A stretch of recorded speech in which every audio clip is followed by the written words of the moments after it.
और अब बात कर रहे थे साहिबगंज के उस 1250 करोड़ रुपए के अवैध खनन के मामले के बारे में, जहां साहिबगंज के डीसी रामनिवास यादव और जेल कर्मी अवधेश कुमार सिंह को आज ईडी के समक्ष पेश होना है।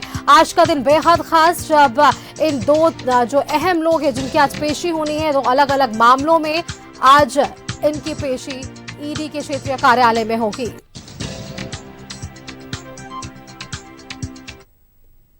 और इसी खबर पर और भी जानकारी के लिए हमारे साथ रांची के ईडी दफ्तर से संवाददाता इमरान जुड़ रहे हैं।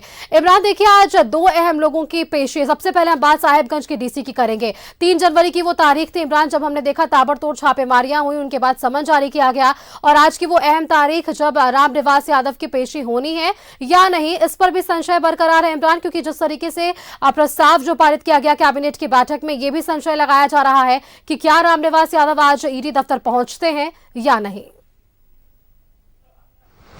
देखिए, बिल्कुल 3 जनवरी को जिस तरह से ताबड़तोड़ तरीके से छापेमारी की गई थी और इस छापेमारी के क्रम में जो साहिबगंज में ईडी की टीम पहुंची थी, उस दौरान साहिबगंज के डीसी रामनिवास यादव के ठिकाने पर, आवास पर और कार्यालय पर छापेमारी की गई। उस दौरान जो है फाइल पर और अन्य जगहों पर कुछ नगद पैसे, कुछ गोलियां और अन्य सामान बरामद किए गए थे। कई डिजिटल डॉक्यूमेंट्स और कई चीजों को सीज किया गया था। इस पूरे मामले को लेकर के बाद में जो है साहिबगंज के जो डीसी हैं उनको सम्मन भेजा गया और आज की तारीख में, मतलब 11 जनवरी को पूछताछ के लिए ईडी के क्षेत्रीय कार्यालय के इसी भवन में बुलाया गया, जहां पर इनसे पूछताछ की जाना है। लेकिन इस पूरे मामले को लेकर के लगातार ये चर्चाएं थी ही कि साहिबगंज के डीसी यहां पहुंचेंगे या फिर नहीं पहुंचेंगे। ये सारी चीजों पर लगातार मंथन किया जा रहा था। लेकिन इस पूरे मामले में अब नया संशय तब बरकरार हो गया जब कैबिनेट से जो राज्य सरकार ने प्रस्ताव पास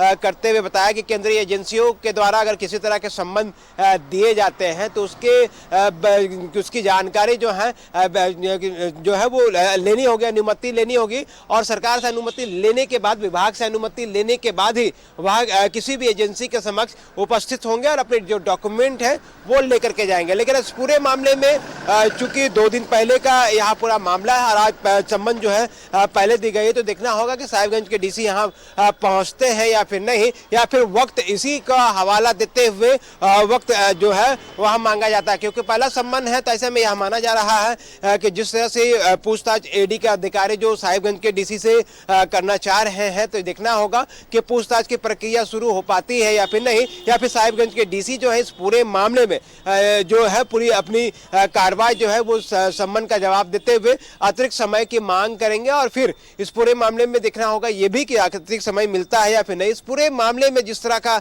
यह पूरा मामला सामने आया था, साहिबगंज से जुड़े इस मामले में जो अवैध खनन से जुड़ा हुआ है, और इस अवैध खनन के जुड़े मामले में लगातार ईडी की जो टीमें हैं वह कार्रवाई कर रही है। पहले 1000 करोड़ के इस घोटाले को देखा जा रहा था, लेकिन बाद में जब से ईडी की टीम के द्वारा लगातार रेस हुई है, तो कहीं ना कहीं जो घोटाले को जो है वो 1250 करोड़ रुपए से अधिक आकी जा रही है। तो ऐसे में ईडी के इस क्षेत्रीय कार्यालय में तमाम जो अधिकारी हैं उनकी कोशिश है कि भ्रष्टाचार से जुड़े इस मामले को लेकर के, जो कि साहिबगंज से जुड़े तार हैं, जिनके पिछले दिनों कई तरह के जो लोग हैं इस पूरे मामले में गिरफ्तार हो चुके हैं, तो ऐसे में जब साहिबगंज के डीसी से अब पूछताछ के लिए यहाँ पे बुलाया जा रहा है, तो इन तमाम चीजों को लेकर के देखना है कि साहिबगंज के डीसी पहले पहुंचते हैं या फिर नहीं। अगर पहुंचते हैं तो वह अपना पक्ष, अपनी जो जानकारियां हैं वो ईडी को कितना दे पाएंगे, क्योंकि अब तक जो जानकारी मिल पा रही है, कई तरह की जो दस्तावेज हैं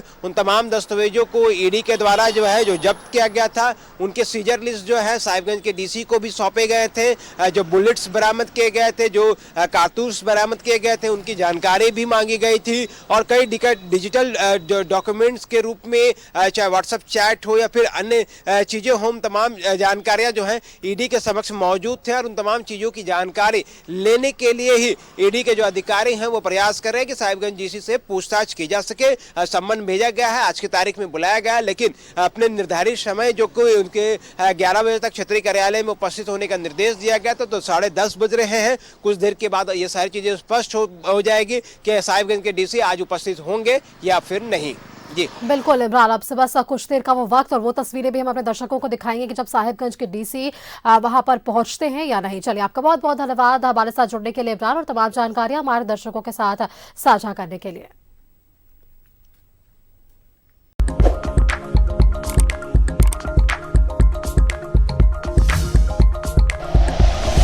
like and share videos, subscribe करें हमारा चैनल और प्रेस करें बेल आइकॉन। न्यूज़ 11 भारत, सच है तो दिखेगा।